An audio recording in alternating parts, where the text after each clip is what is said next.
Hi community of awesome, I'm Ava J and this is Bookish Pixie. So when I asked you guys to leave me some questions to answer, a couple of you wanted to know about finding the motivation to finish a book. And these related questions, the writers basically said that they had no problem starting a book, but they lost motivation partway through and started to feel like the story was cliche and not worth pursuing. So how do you find the motivation to get all the way through a novel? I think the first thing to remember is that all stories in one form or another have been told. Like if you take a plot and then super generalize and condense it down to the most basic version, it's going to start to sound like 20 or 30 or 40 other stories. So when it comes down to how unique your story has to be to truly be worth pursuing, the truth is, it doesn't really have to be that unique. I firmly believe what makes a story work is less the idea and more the execution. That's not to say that the idea isn't important, of course it is, it should be something interesting, but it doesn't really matter if that idea has already been written in various other ways because it hasn't yet been written the way you're going to write it. So honestly, don't worry about whether or not your story sounds cliche. That doesn't really fix the motivation issue now though, does it? One thing that some writers have found helpful, and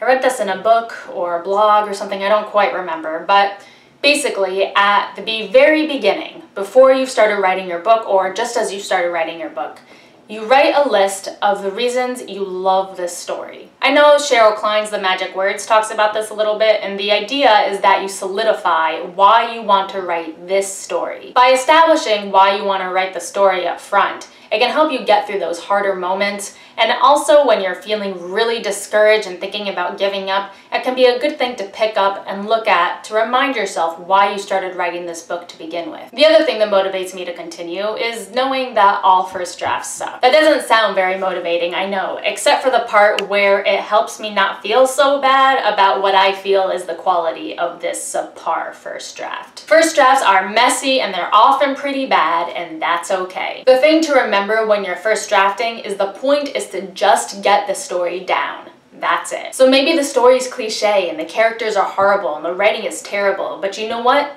It doesn't matter. This first draft is for you. So get the story down, let the first draft be terrible, and remember, making it better is what revisions are for. So that's what I got for today. If you liked what you saw, don't forget to subscribe and comment, and I'll see you guys next week.